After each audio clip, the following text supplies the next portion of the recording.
수요예배 나오신 모든 성도님들을 주님의 이름으로 환영하고 축복합니다.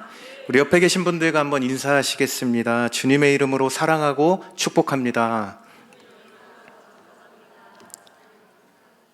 오늘도 하나님을 예배하는 우리 모두에게 주님의 은혜로 충만한 밤 되시길 주님의 이름으로 축원합니다. 여러분은 선물 좋아하십니까?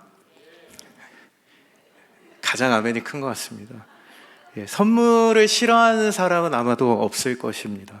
우리가 생일이나 각종 기념일이나 또 명절이나 특별한 날에 우리는 서로 이 선물을 주고받으면서 살아가는데, 여러분이 받으신 선물 가운데 가장 기억에 남으시는 선물은 무엇인가요? 매년 명절을 앞두고 전국의 성인 남녀들을 대상으로 한 선물 선호도 조사에는 늘 1등의 자리를 차지하는 품목이 있습니다. 여러분, 그게 무엇인지 아십니까? 어떻게 이렇게 잘하시죠? 현금 또는 상품권이었다고 하는데, 그래서 요새는 카카오톡 선물하기에도 보면은 카카오페이 머니를 그냥 5만 원, 10만 원 이렇게 선물하게 되어 있을 정도로 요즘 이 선물이 참 저희가 타락해서 현금이 가장 높은 인기를 차지하고 있는데, 근데 여러분, 가장 받기 싫은 선물이 무엇이냐라고 했을 때 바로 마음이 없는 선물 세트라고 답을 했다고 합니다. 물론 우리가 현금은 이 마음이 없어도 누구나 좋아할 것 같지만요. 근데 여러분이 받고 싶은 선물은 무엇인가요? 근데 이 세상에 굉장히 다양한 선물들이 존재하지만 이 선물을 우리는 크게 두 가지로 나눠볼 수 있습니다. 한 가지는 무엇이냐면 바로 값비싼 선물이라고 할 수 있고요. 또 하나는 값싼 선물이라고 할 수 있는데, 우리가 일반적으로 이 값싼 선물은 가격이 싼 선물, 그리고 값비싼 선물은 가격이 비싼 선물이라고 생각을 할 수 있지만, 실제로 값비싼 선물이자 가치 있는 선물은 무엇보다 이 주는 사람의 순수한 마음과 사랑이 담긴 선물이 가장 값비싼 선물이라고 우리는 할 수 있습니다. 여러분, 제가 이제 최근에 지난번 수요 설교했던 날이 제 생일이었습니다. 생일날 설교를 시켜주시고, 근데 여러분, 저는 그 생일날 세상에서 가장 비싼 선물을 받았습니다. 그것이 무엇이었냐면 바로 이것이었습니다. 여러분, 제가 아침에 출근을 하려고 이제 문을 나서는데 갑자기 아빠 하면서 저희 딸들이 뛰어오기 시작합니다. 그러더니 제 손에 저 편지 2개를 그냥 딱 안겨주고 지어주고 도망갔어요. 부끄럽게. 그래서 열어봤더니 저기에 뭐라고 적혀 있습니까? 아빠 사랑해. 여러분, 이 종이는 얼마입니까? 종이 봉투 합쳐봐야 몇백 원 하지 않는 굉장히 싼 선물이에요. 그러나 이 아이의 이 순수한 마음과 이 정성, 그리고 이 한 글자 한 글자를 적기 위해 엄마 이것 좀 적어줘 해서 한 글자 한 글자 따라 적은 이 아이의 정성은, 여러분, 제가 인생 가운데 받았던 선물 가운데 가장 비싸고 값진 선물이었다고 할 수 있는데, 여러분이 받으셨던 인생 최고의 선물은 무엇입니까?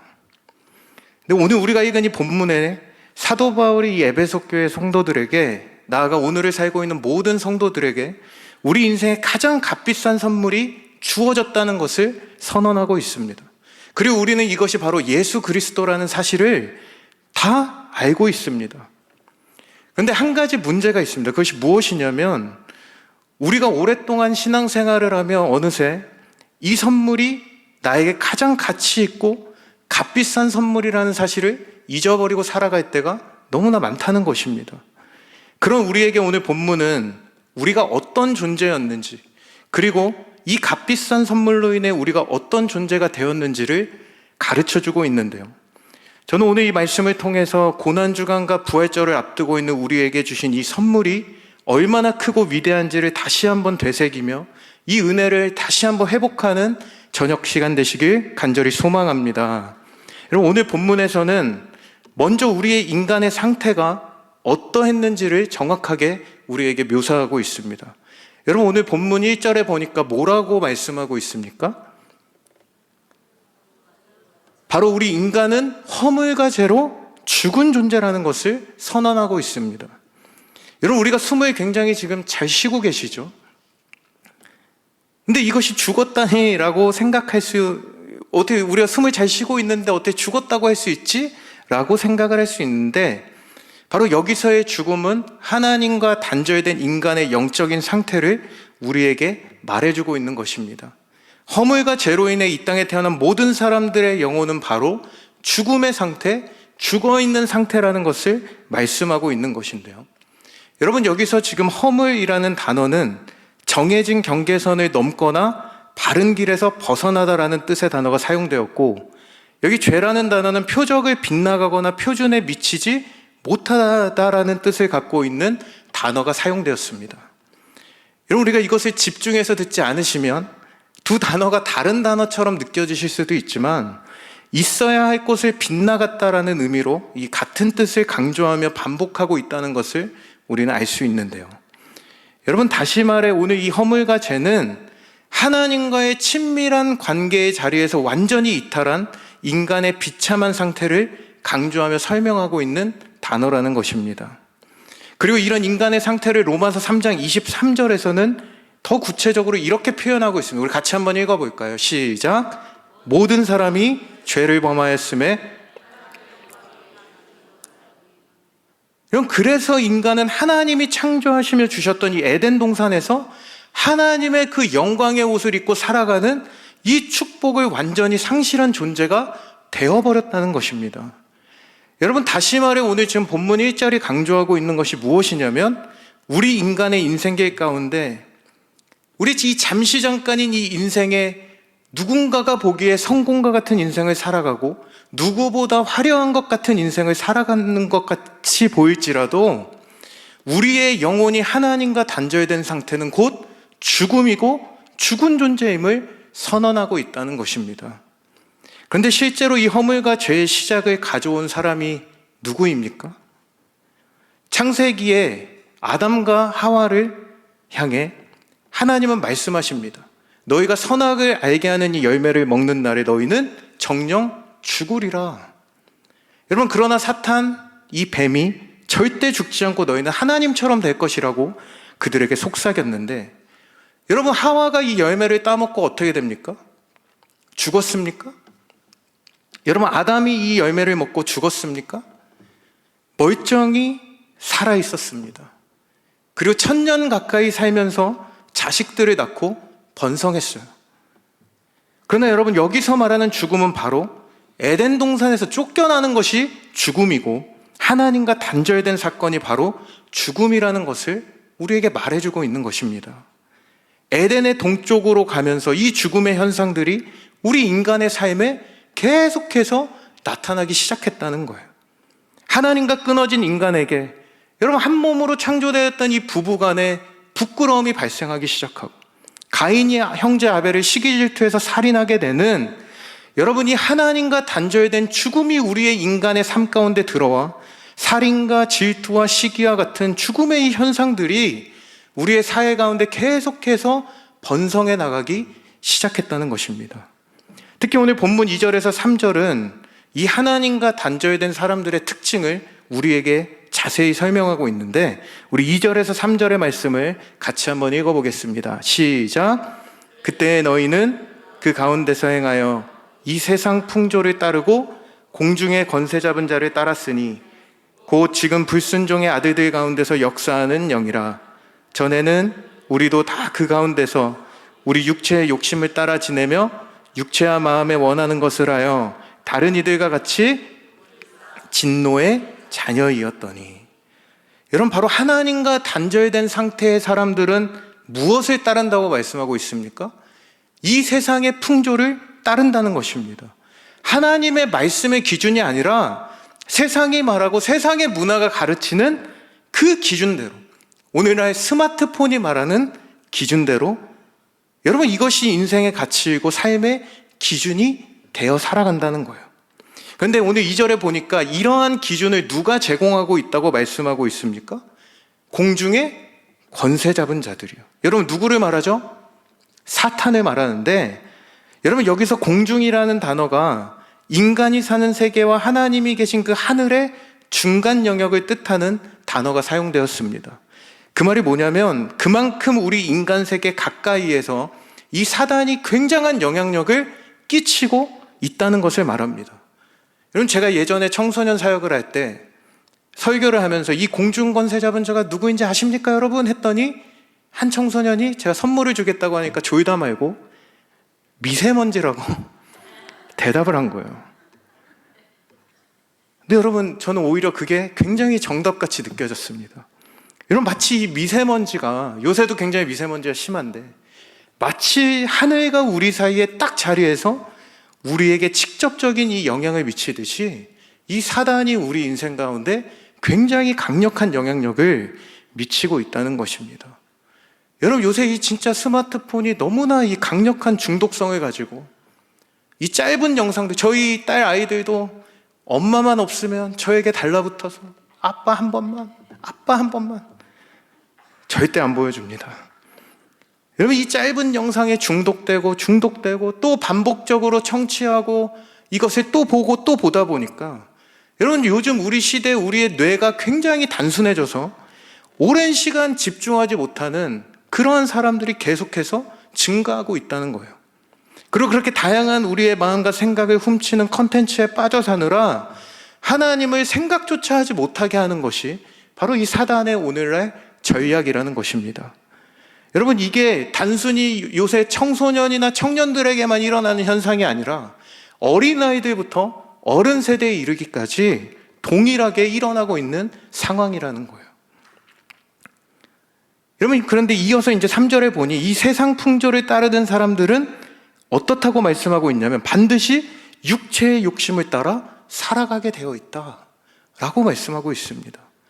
여러분, 하나님과 단절된 인간은 그저 세상에 보기 좋은 것, 이런 것들에만 관심을 두며 살아간다는 거예요. 나의 욕심거리들, 더 많은 돈과 더 좋은 집과 인생의 성공과 편안함과 나의 만족과 나의 유익만을 위해 그것들을 추구하며 살아간다는 것입니다. 여러분, 근데 이것이 단순히 오늘날만의 문제가 아니라 구약시대 때부터 지금까지 이 모양과 형태는 조금 달라도 계속해서 반복되어 일어나고 있는 일이라는 거예요. 여러분, 가장 대표적인 예로 이 노아의 홍수 이전의 시대를 예수님은 뭐라고 말씀하시죠? 우리 마태복음 24장 38절에 이렇게 말씀하고 있습니다. 같이 한번 읽어보겠습니다. 시작. 홍수 전에 사람들이 먹고 마시고 장가들고 시집가고, 여러분, 하늘에 신령한 것, 하나님을 사모하지 않고 먹고 마시고 시집가고 장가가는 데에만 혈안이 된 세상, 이 땅의 것에만 집중되어진 악한 시대라고 예수님이 지적하신과 동시에, 여러분, 그 시대를 창세기 6장 5절은 이렇다고 말씀하고 있어요. 창세기 6장 5절 마지막에 보시면 이 땅의 세상의 사람들이 생각하는 모든 것이 어떻다고 말씀합니까? 악할 뿐이다. 여러분, 저도 요새 가끔 저는 찬양을 듣기 위해 유튜브를 틀었는데 이 유튜브에 굉장히 쉽지 않은 강력한 이 땅의 막 범죄들이나 살인사건이나 막 이러한 것들, 괜히 한번 눌렀더니 이에 파생되는 그 알고리즘에 의해서 계속해서 올라와요. 근데 제가 이제 한번 이렇게 보니까, 와, 정말 진짜 어떻게 이런 일들이 우리 세상에 일어날 수 있을까? 이러한 사건, 사고는 끊이지 않고 우리의 세상 가운데 일어나고 있고요. 여러분, 우리는 심지어 교회를 다녀도 여전히 연약한 우리는 이 사단 공중권세 잡은 자들의 그 유혹과 공격 앞에 속수무책일 때가 너무나 많다는 것입니다. 여러분, 그래서 사도 바울은 이렇게 반복되는 우리의 죄악 앞에 로마서 7장 24절에 뭐라고 고백하죠? 오라, 나는 공고한 자로다. 이 사망의 몸에서 누가 나를 건져내랴. 여러분, 이렇게 고백할 정도로, 여러분, 우리 인간은 이 육체의 욕심 앞에 연약한 모습을 나타내며 살아가고 있다는 거예요. 사랑하는 성도 여러분, 우리는 이러한 시대의 흐름을 바라보며 무엇을 느껴야 될까요? 무엇을 우리는 깨달아야 될까요? 바로 우리 인간은 애초에 하나님의 은혜 없이는 오늘 본문의 1절에서 3절에서 말하는 이 모습으로 살아가는 연약한 존재라는 사실입니다. 그래서 본질상 진노의 자녀, 영원한 하나님의 심판을 피해갈 수 없는 존재라는 것을 오늘 말씀은 우리에게 선언하고 있는 거예요. 여러분, 여기까지 들으시면은 기분이 어떠십니까? 오늘 굉장히 시작부터 무거운 말씀을 드려서 너무 죄송한데, 여러분, 오늘 본문이, 오늘 성경 말씀이 우리가 지금 살펴본 3절에서 멈춰졌다면 어땠을까요? 여러분, 우리 인생은 아무런 소망 없이 심판의 날을 기다리는 인생에 멈춰선 채 살아갔을 것입니다. 그런데 하나님은 우리에게 이런 상황 가운데 어마어마한 반전의 말씀을 우리에게 해주고 계신다는 거예요. 여러분, 그것이 바로 오늘 말씀의 핵심인데요. 오늘 첫 번째로 우리 인간의 상태를 허물과 죄로 죽은 존재라고 오늘 말씀이 선언했다면, 오늘 두 번째 살펴볼 것은 무엇이냐면, 그러나 주가 우리를 살리셨다는 것입니다. 할렐루야. 우리 한번 따라해 볼까요? 그러나 주가 우리를 살리셨다.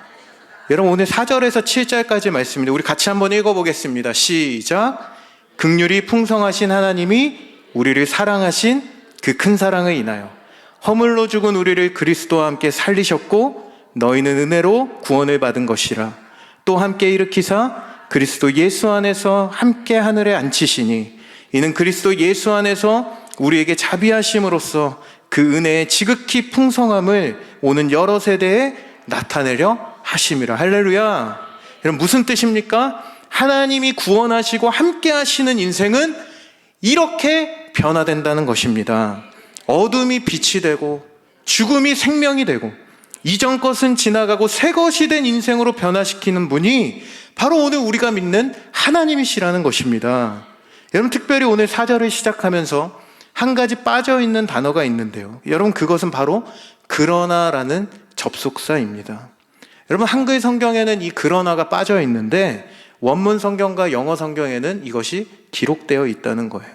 그래서 이것을 다시 읽으면 그러나 긍휼이 풍성하신 하나님이. 여러분, 지금까지 기록된 1절에서 3절의 소망 없는 우리 인간에게 이 그러나라는 접속사를 통해 대반전의 은혜를 우리 가운데 허락해 주셨다는 것입니다. 하나님이 사랑하셔서 예수 그리스도라는 이 세상에 무엇과도 비교해 바꿀 수 없는 최고의 선물을 우리에게 보내주셨고, 그분으로 말미암아 절망뿐인 우리 인생을 살리시고 일으키사 하늘 보좌에 영원히 앉히시는 은혜를 허락해 주셨다는 것입니다. 여러분, 이것을 정리하면요, 이 세상을 살아가는 이 땅의 모든 사람들은 딱 이 두 가지 유형으로 나뉘게 된다는 거예요. 첫 번째는 무엇입니까? 바로 오늘 본문 1절에서 3절에 등장하는 본질상 진노의 자녀로서 끊임없이 죄악된 본성이 말하는 대로 사는 세상의 풍조에 따라 살다 하나님의 심판 앞에 서게 되는 사람과, 비록 시작은 이와 같았지만 그러나 긍휼이 풍성하신 하나님의 은혜로 말미암아 하나님께서 주신 구원의 선물로 인해 지극히 이 은혜의 풍성함을 누리며 살아가는 인생. 여러분, 이 두 가지 인생으로 나뉘게 된다는 것입니다. 여러분, 오늘 이 본문의 말씀을 정확하게 성경에 대입해 볼 수 있는 내용의 예가 구약 성경에 등장하는데, 여러분, 창세기에 보면 우리가 너무나도 잘 아는 우리 노아가 등장합니다. 여러분, 아까 전에 읽었던 창세기 6장 5절을 다시 한번 보시면요, 여러분, 이 노아 시대의 이야기를 다루고 있는데, 여러분, 뭐라고 말씀하고 있습니까? 노아 시대도 지금과 마찬가지로 이 죄로 가득한, 오늘 본문 1절에서 3절이 이야기하는 세상 풍조 따라 공중권세 잡은 자를 따라 육체의 욕심에 따라 사는 인생으로 가득한 세상이었다는 거예요. 그리고 이런 절망적인 상태의 세상을 향해 하나님은 심판을 결정하십니다. 여러분, 그 결정 직후에 등장하는 말씀이 무엇이냐면 바로 창세기 6장 8절의 말씀이에요. 여러분, 한번 함께 읽어볼까요? 시작. 그러나 노아는 하나님께 은혜를 입었더라. 여러분, 이 그러나라는 접속사를 통해 무엇이 일어나고 있습니까? 오늘 본문의 4절과 같이 다시 한번 이 멸망당의 이 세상에서 대반전의 은혜. 여러분, 여기서 만약에 접속사가 그래서였다면 그래서 노아는 멸망을 당했더라가 되었을 것입니다. 하지만 여기서 여러분, 이 접속사를 통해 그러나 노아는 하나님께 은혜를 입는 반전의 은혜를 경험하게 하셨다는 것입니다.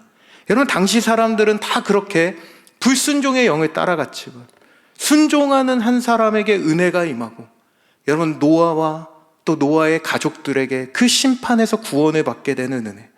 오늘 이 에베소서 2장 4절에서 7절의 놀라운 구원의 선물이자 은혜를 경험하게 하셨다는 것입니다. 사랑하는 성도 여러분, 오늘을 살아가고 있는 우리는 무엇을 따라가고 계십니까?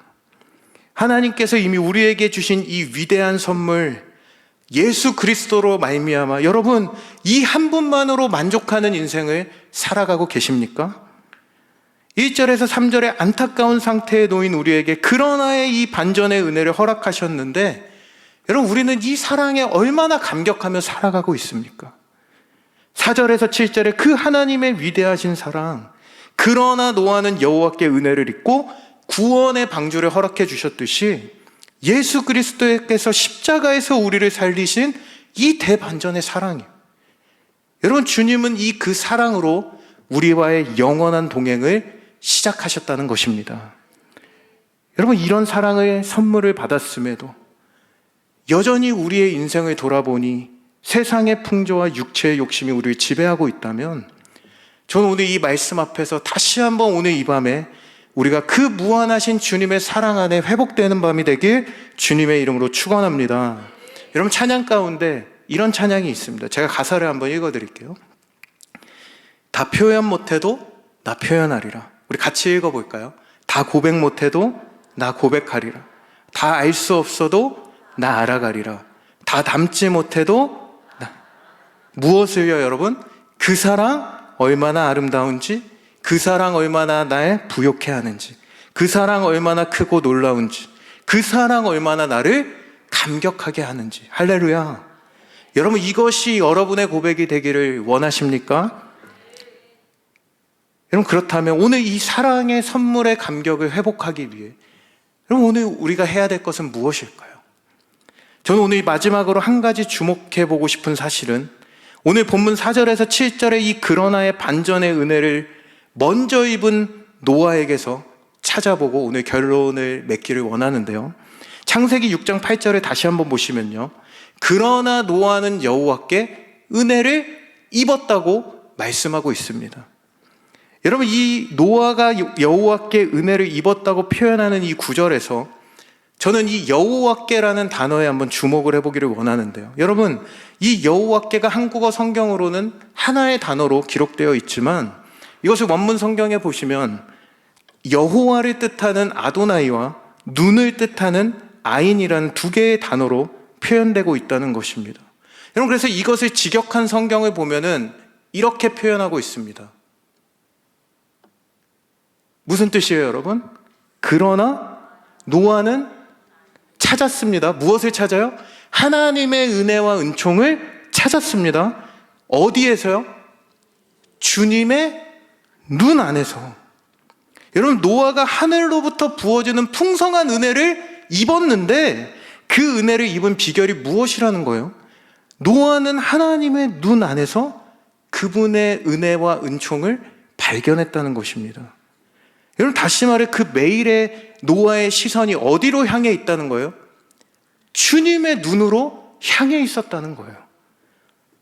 사랑하는 성도 여러분, 하나님의 우리를 향하신 하나님의 사랑, 은혜, 은총, 이 자비가 영원히 변치 않는 사실이라는 것을 믿으십니까? 여러분, 그 시대 노아만이 이 은혜를 입은 것이 어떤 사람들의 눈에는 이 노아만을 차별하는 하나님으로 느껴질 수도 있어요. 그러나 여러분, 그것이 아니었다는 거예요.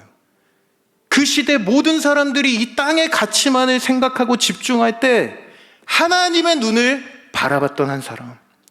여러분, 노아만이 이 땅 가운데 넘치도록 부어지고 있는 하나님의 은총과 은혜를 발견할 수 있었다는 것입니다. 여러분, 하나님은 오늘도 여전히 이 땅 가운데 그분의 그 은혜에 넘치는 은혜를 동일하게 이 땅 가운데 부어주고 계신다는 거예요. 여러분, 그럼에도 이 마음의 중심, 우리의 시선이 그분의 눈동자를 향하여 고정하려는 이 노력은 바로 우리가 해야 될 몫이고 우리가 해야 될 일이라는 것입니다. 여러분, 여전히 우리가 아침 드라마에 스마트폰에, 넷플릭스에 붙들려 지배당하고 매일의 삶에 하나님의 말씀보다 이러한 것들이 우리 삶의 루틴이 되어 살아가고 있지는 않으십니까? 세상의 유혹이나 풍조에 휩쓸리고 계시진 않으신가요?